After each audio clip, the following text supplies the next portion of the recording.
मैंने तो परमात्मा को देखा। मैं शरीर से बाहर निकल के दूसरे डायमेंशन में जाके आया हूँ। कभी कभी मैं सोचता हूँ तुम मेरे जैसे बन जाओ। कभी कभी मुझे लगता है कि तुम लोग मुझे अपने जैसा बनाने की कोशिश कर रहे हो। अब मैं तुम्हारे जैसा हो ही नहीं सकता। जब तक अंधेरा था तब तक गलतियां कर ली। अब तो प्रकाश है, अब तो समझ आता है क्या सही क्या गलत। अब नहीं गलती कर सकते। इंसान तो छोड़िए, ये पत्थर भी आपको प्यार करेगा। और जब इस स्थिति में आओ ना तो जीने का अलग आनंद होता है। वो जीना अलग होता है। वो जीवन की एक अलग फील ही अलग होता है। जब तुम्हें यहाँ के सब लोग प्यार करें, वो जीवन का आनंद ही अलग है। तो ये सारी चीजें मैंने जब अनुभूति की, और ये सब चीजें मैं आपको हर एक चीज को बता नहीं सकता। तो जीवन को अगर इस विज्ञान और कला को मिलाया जाए तो जीवन बहुत श्रेष्ठ हो सकता है। और अगर जीवन जीने की कला ना हो तो ये जितना विज्ञान है विनाश कर देते हैं। मैंने जो पाया है, अनुभव किया है, मेरे अंदर एक इच्छा है कि मैं तुम्हें अनुभूति कराऊं, मैं तुम्हें दिखाऊं। वो बेस्ट है। वो उसके बारे में क्या कहूं अभी तुमसे। मैं एक बार आपको एमपी में एक बड़े महादेव है, वहां पे स्थान है। वो बहुत 14-16 घंटे की चढ़ाई चढ़ के वो डायरेक्ट नहीं जाते, बीच में जंगल में रात को हॉल्ट करना पड़ता। वहां पे जा रहे थे तो सीढ़ियां थी, मैं बैठ गया बाजू में। मेरे साथ में जो लोग थे ग्रुप के, वो भी वहां रुक गए। उन्होंने देखा 5 नाग, ऐसे 5 फन वाला एक छोटा सा नाग का बच्चा। वहां जहाँ मैं बैठा था वहां बाजू में उनको दिखा, बिल्कुल जस्ट। तो मुझे दिखा रहे थे, भैया जी देखो ना, भैया जी देखो ना, महाराज जी देखो ना, 5 फन है, 5 फन है। अरे मूर्खा, तूने एक 5 फन का ये देखा और तू मुझे इतना व्यग्र हो गया, व्याकुल हो गया। मैंने तो क्या देखा है। उस समय आप भी होते तो आप भी 10 लोग बुलाते थे, देखो देखो 5 फन वाला नाग है, पांच। होता था ना कि नहीं होता था? तुम्हारे अंदर एक फीलिंग आती थी कि नहीं आती? मैंने तो परमात्मा को देखा।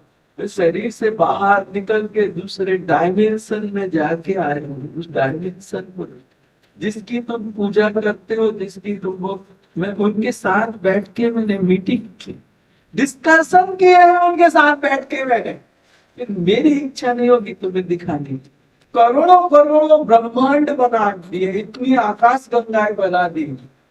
वो परमात्मा मेरे सामने बैठा है, तो मेरे अंदर कितनी इच्छा होगी कि तुम्हें भी दिखाऊं।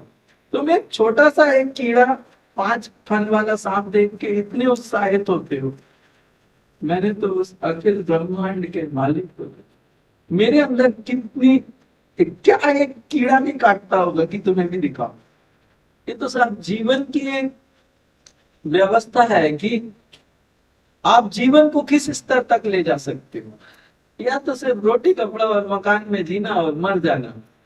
अब अगले जन्म में मुर्गा बनेगा, बकरा बनेगा, भगवान क्या बनेगा, कोई भरोसा नहीं। गया मनुष्य बना। काल सर, काल ऊपर बैठा है और लगातार करीब आ रहा है। हर मिनट उसकी आयु क्षीण हो रही है, हर सेकंड उसकी आयु क्षीण हो रही है। और ये बंदा एंजॉय कर रहा, सेलिब्रेट कर रहा। और इतनी किड़किड़ में जीवन जी रहा है, ना खुद सुख से शांति से जी रहा है, ना दूसरों को जीने दे रहा है। एक वो जैन लोग कहते हैं जियो और जीने दो, ये कहते हैं ना जिएंगे ना जीने देंगे। तो मामला कलयुग का है दोस्तों। और इस हिसाब में जरा कभी कभी मैं सोचता हूँ तुम मेरे जैसे बन जाओ।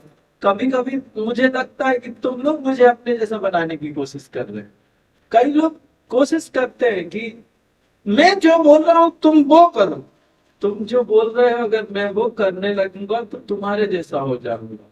और मैं जो बोल रहा हूँ अगर वो तुम करने लगोगे तो तुम मेरे जैसे हो जाओ। अब मैं डिमोशन नहीं लूंगा। इस उम्र में जाके डिमोशन लिया तो प्रमोशन नहीं हो गया। अब मैं तुम्हारे जैसा हो ही नहीं सकता। जब तक अंधेरा था तब तक गलतियां कर ली। अब तो प्रकाश है, अब तो समझ आता है क्या सही क्या गलत। अब नहीं गलती कर सकता, बहुत गलतियां होती। बहुत जन्म बहुत गलतियां की, अब इस जन्म में एक, अब नहीं, अब खत्म। बड़ी मुश्किल से यहाँ तक पहुंचा, बड़ी कृपाएं मिली है, बहुत लोगों ने मेहनत की है मेरे ऊपर, तब कहीं ऐसा बना, अब नहीं, अब तुम्हारे जैसा नहीं बनू, बनना है तो तुम मेरे जैसे बन जाओ, तुम बाहर आ जाओ उस दलदल से, मैं दलदल के भीतर नहीं जाऊंगा, मैं हाथ देता हूँ, तुम हाथ पकड़ो बाहर, तुम मुझे खींचोगे तो मैं नहीं आऊंगा।